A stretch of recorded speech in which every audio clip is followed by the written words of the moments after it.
granniopteryx, granniopteryx. She knows the truth, she's linking every link. Hello, well, I'm going to make a quick dash through Keir Starmer's accident-prone term as a short-term Prime Minister. And he says he's leaving with a smile and good grace. In his final speech as Prime Minister this morning on Monday, he was leaving at lunchtime and going for a long lunch.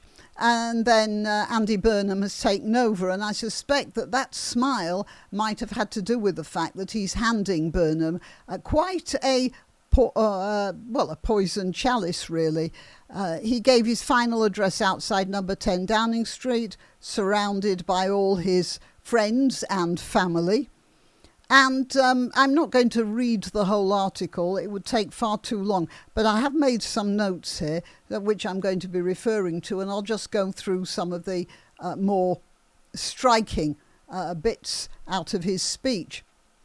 He says, our public services are on the up, with the biggest fall in waiting times for 17 years.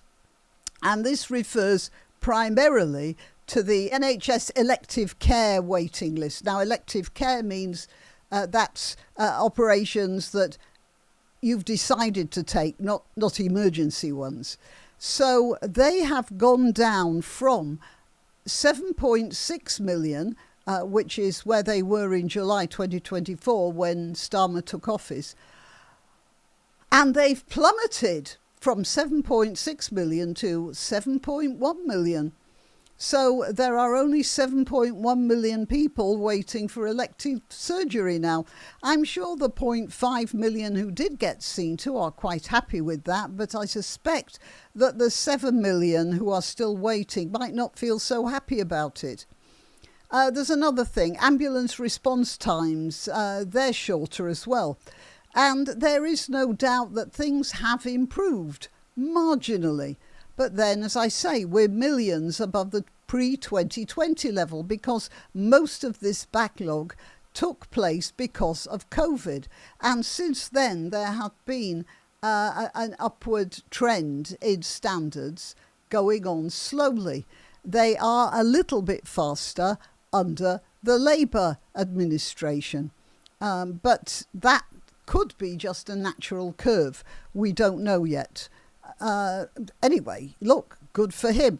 Then he said, children are being lifted out of poverty every single day. Well, that's mostly because he scrapped the two-child benefit cap. The previous administration had a limit on how much you can get in benefits to top up a low income. But they stopped it after the second child. So that meant that larger families, you assume you have two and then you have one more. That one more would be classified as being in poverty. Well, most ethnic Brits don't have many more than two children. So a lot of working class white ethnic people would regard this release on the two-child benefit cap as a bailout for oversized Pakistani families, because Pakistani and Bangladeshi families do tend to be bigger, a lot bigger. And I suspect that most people are aware of that. Apart from that, saying that Labour has lifted 500,000 children out of poverty isn't strictly true. The numbers that he's just given, well, the numbers that he gave, are a projection. They're a projection into 2030. And I want to point out that it's not 2030 yet, it's 2026. And how this whole projection progresses depends very much on future economic conditions. Personally, since I can see only that the job market is contracting, I don't see how these projections will work out over the next 3 years. What's the next one? Immigration is down significantly. Well, what he's talking about here is the small boat crossings, which are indeed down. But net migration hasn't changed at all. So far as I can tell, he seems to have made deals with other countries to bring people in legally instead of forcing them into boats. Right, next, our defence and security are on a far stronger footing and our international reputation is greatly enhanced. That seems to me to be delusional, actually. For sure, Labour began the biggest splurge in defence spending since the Cold War, including support for Ukraine, jets and aid and stuff. And we have been paying our NATO commitments as well. And most of this has to do with deals and alliances with other European companies for combined armaments production. Nothing wrong with that. And all of this has been forced right across Europe by President Trump, telling especially the EU to start paying its way instead of relying on the USA. I haven't been through the figures, but it wouldn't surprise me at all if it turned out that Britain has ended up paying for some of that European defence spending. The Europeans are very good at inveigling the Brits into paying more than their share. That was one of the gripes people had about the EU. Anyway, if anyone knows more about this than me, please let me know. The point is, I don't trust this government. I don't trust them to tell me anything approaching the truth, but then neither do many. And that's more of a problem than defence spending. I'll be talking about that in a little while. What Starmer didn't talk about was the general effect he's had on the country. We saw a fairly good G7 comparative growth in parts, so why aren't we happy? Well, it all started with his mishandling of the Southport disaster, and it went downhill from there. Most of his policies were seen as hitting working people. There were cuts to the winter fuel payment for pensioners. That was an absolute disaster. Probably the single most disastrous characteristic of Starmer and his whole team is that they don't learn from history.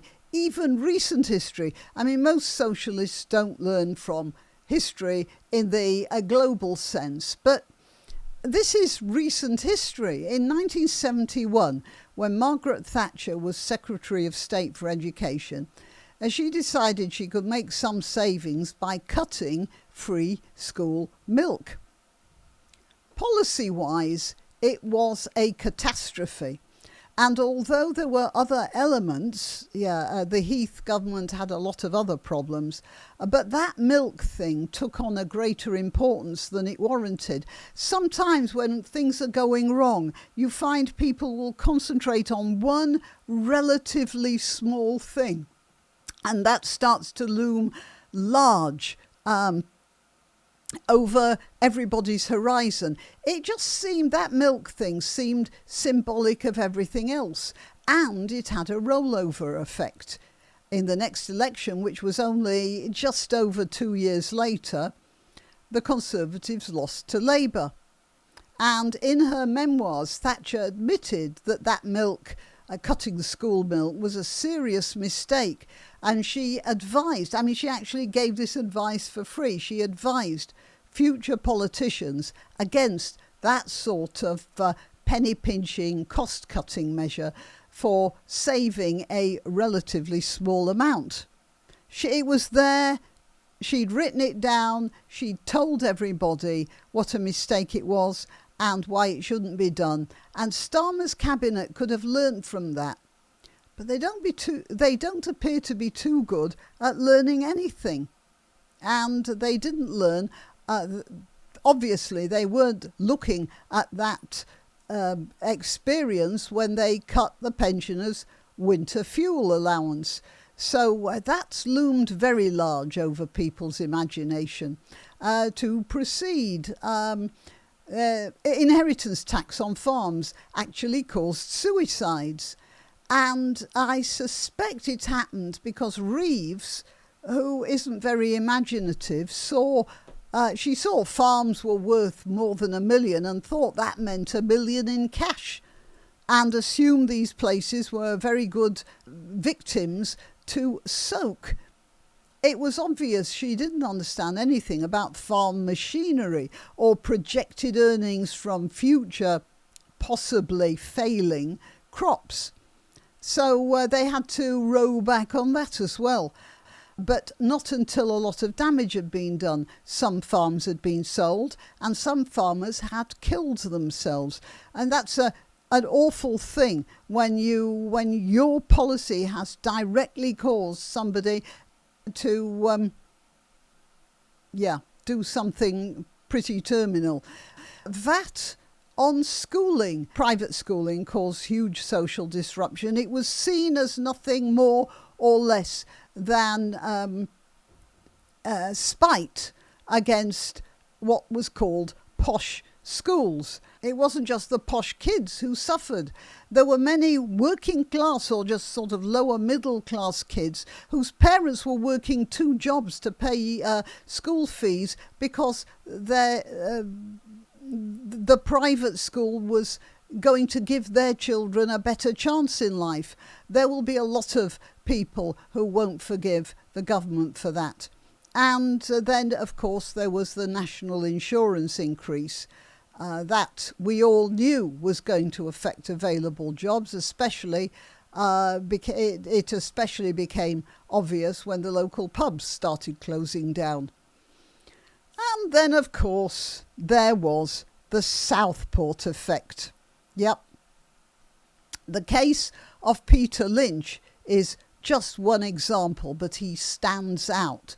All he was doing was holding a placard, and he got 3 years in jail, a sentence that effectively ended his life.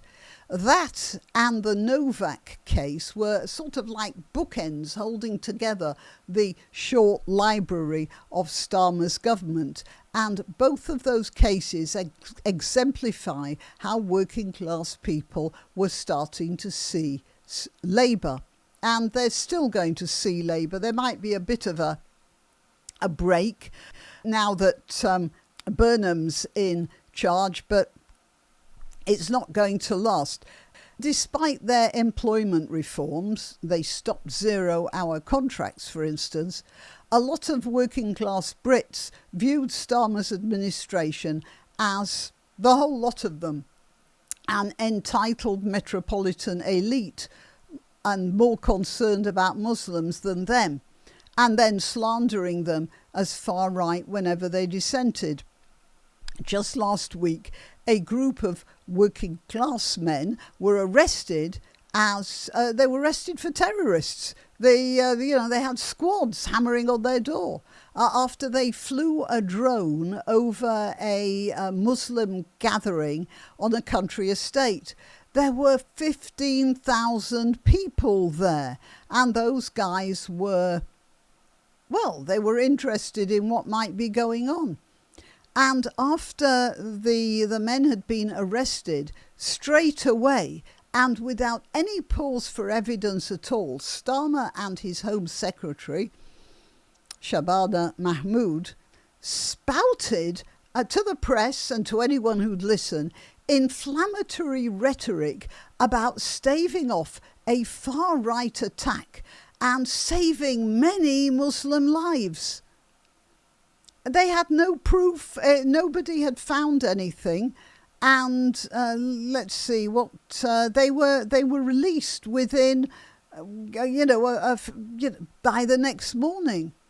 Meanwhile, we still have fresh in our minds the absolutely horrendous Novak case, which resulted in the death of a blameless white teenager, and both of these incidents come from the same mindset. the lie that white people always have murderous intent with regard to brown people.